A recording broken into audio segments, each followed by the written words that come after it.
Kita ini harus ingat bahwa subsidi BBM yang sedang diributkan ini itu adalah dananya dibayar pakai APBN. APBN ini adalah uang kita semua, uangnya seluruh rakyat Indonesia. Jadi pemanfaatannya, pemakaian APBN ini harus untuk seluruh rakyat Indonesia juga. Nah, melonjaknya harga BBM ini jadi tamparan yang mengingatkan, menyadarkan kita bahwa fungsi APBN sering terlupakan, bahwa APBN adalah penjaga keadilan sosial bagi seluruh rakyat Indonesia. Artinya, ketika pakai APBN, kita harus memastikan ada manfaat untuk rakyat, dan kita harus perhatikan rakyat yang mana yang dapat manfaat. Semua orang Indonesia adalah rakyat tentunya. Jadi semua orang bisa klaim saya ini rakyat Indonesia. Tapi rakyat Indonesia ini beragam, apalagi dalam hal ekonominya. Jadi begini Sobat Fobi, kalau berdasarkan klasifikasi Bank Dunia, di Indonesia ada 10% rakyat miskin yang pengeluaran bulanannya Rp350.000 ke bawah. Dan ada 15% rakyat ekonomi rentan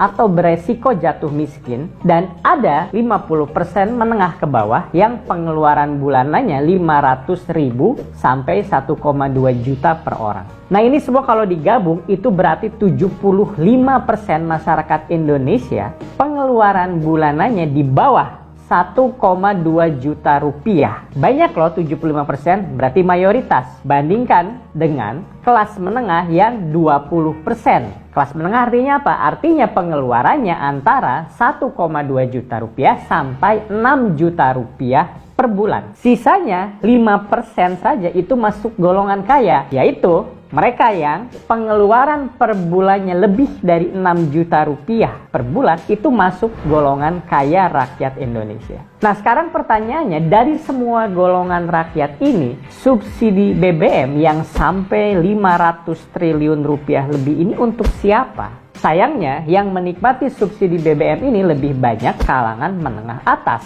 Sekitar 70% subsidi BBM ini dinikmati oleh mereka yang punya mobil. Jadi semakin besar subsidi BBM, semakin banyak mereka yang punya mobil menengah atas dapat rupiah dari APBN, dan semakin kecil porsi untuk rakyat miskin. Nah ini yang harus kita ubah.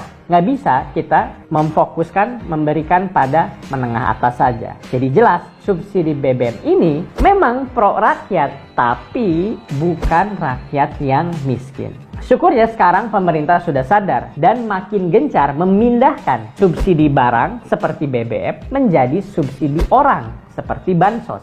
Contoh nyatanya, Presiden Jokowi sudah menyiapkan program bantuan sosial, dan bukan cuma 1 atau 2 loh bantuan sosial ini. Tapi setidaknya ada 6 program bantuan yang cair di bulan ini. Bantuan sosial berlapis-lapis. Ada BLT BBM yang totalnya Rp600.000 per keluarga dan akan diterima lebih dari 20 juta keluarga Indonesia. Ada juga bantuan subsidi upah yang jumlahnya Rp600.000 per pekerja. Penerimanya 16 juta pekerja yang gaji bulanannya di bawah 3,5 juta rupiah. Lalu ada BLT Dana Desa untuk masyarakat desa yang memenuhi kriteria, misalnya masyarakat miskin, memiliki penyakit kronis, atau tidak punya pekerjaan. Mereka ini bisa dapat Rp300.000 per bulan.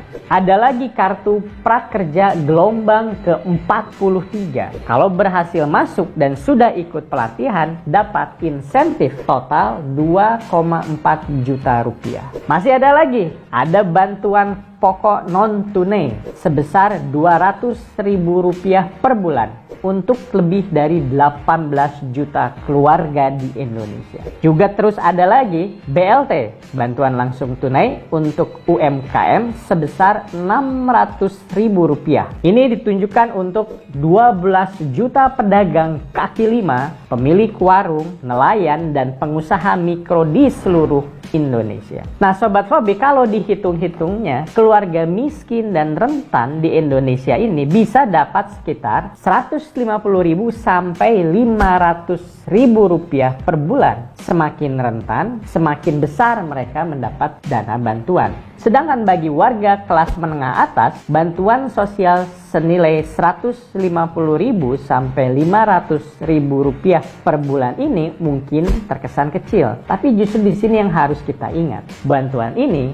untuk rakyat yang pengeluarannya di bawah 1,2 juta per bulan. Bahkan nggak sedikit loh Sobat Hobi yang pengeluarannya di bawah Rp500.000 per bulan. Nah, bagi rakyat menengah bawah ini, nilai bantuan yang didapat per bulannya berarti senilai 12%, 50%, bahkan bisa 2 kali lipat pengeluaran mereka biasanya. Dengan kata lain, kalau ada yang merasa nilai bansos ini terlalu kecil, mungkin berarti bansos ini memang bukan ditujukan untuk dia. Nah, kalau begini, ini baru namanya subsidi yang tepat sasaran. Yang disubsidi itu orangnya, bukan barangnya. Karena barangnya bisa dibeli oleh bahkan orang kaya. Tapi langsung negara hadir di tengah-tengah rakyat, membuat dapur masyarakat menengah ke bawah tetap ngebul dan pelan-pelan mewujudkan keadilan sosial bagi seluruh rakyat Indonesia. Sobat Hobi, subsidi BBM kita sekarang ini membengkak 3 kali lipat, dari 152 triliun jadi 502 triliun rupiah. 502 triliun rupiah itu uang yang banyak banget. Kalau dihitung-hitung dengan uang segitu 500 triliun bisa buat bangun paling enggak 3.000 rumah sakit. Atau bisa buat bangun lebih dari 40.000 puskesmas. Atau bisa dipakai juga untuk menyekolahkan gratis 63 juta anak Indonesia dari SD sampai SMA. Jadi duit segitu banyak banget. Maka itu, mengalihkan subsidi BBM itu merupakan solusi yang tepat. Apalagi kalau dialihkan menjadi bantuan langsung tunai seperti bansos dan lain-lain. Tapi walau sudah menggelontorkan bansos, masih ada akar permasalahan yang jika tidak dituntaskan cepat atau lambat, kecanduan kita terhadap BBM inilah sebetulnya yang jadi akar masalahnya. Nah, memang sangat sulit untuk bisa lepas dari kecanduan BBM ini. Dan ini bukan cuma di Indonesia. Seluruh dunia mengalami hal yang sama. Nah, sekarang kita lihat tidak stabilnya harga minyak dunia ini harusnya menyadarkan kita bahwa penggunaan BBM ini memang kedepannya kurang baik untuk jangka panjang. Jadi kalau kita ingin menjadi Indonesia menjadi negara maju, pemikiran kita harus jangka panjang. Kita tidak bisa tergantung pada BBM. Jadi pengalihan subsidi BBM ini mestinya bisa memicu kita untuk lebih serius mengembangkan energi terbarukan. Nah, kalau saya, Sobat Hobi, juga ada baiknya uang dari subsidi BBM ini digunakan untuk membangun pembangkit energi terbarukan di seluruh negeri. Kalau belajar dari pembangkit-pembangkit energi terbarukan yang sudah kita punya pembangkit tenaga bayu yang canggih di Sulawesi Selatan. Dibangun dengan biaya sekitar 2 triliun rupiah. Atau PLTA, pembangkit listrik tenaga air terbesar ada di Sungai Kayan, Kalimantan Utara, yang biaya membangunnya mencapai 340 triliun. Dana dari subsidi BBM ini harusnya lebih dari cukup untuk menambah infrastruktur energi terbarukan di Indonesia. Jadi, ya namanya juga manusia, Sobat Hobi. Kalau tidak ada tekanan situasi yang nyata, sulit sekali mendorong program-program ini, apalagi yang terkait energi terbarukan. Padahal kebutuhannya sudah mendesak. Nah, sekarang kita sudah terpaksa. Kita sudah melihat BBM semakin mahal, maka cepat atau lambat kita harus memanfaatkan energi terbarukan. Nah, kita juga bersyukur Indonesia punya banyak kali potensi energi terbarukan ini yang dibutuhkan. Tinggal kemauan untuk berubah dan dorongan dari masyarakat untuk memanfaatkan energi terbarukan ini. Jadi, pengalihan subsidi BBM ini bisa jadi momentum perubahan untuk membangun infrastruktur energi terbarukan.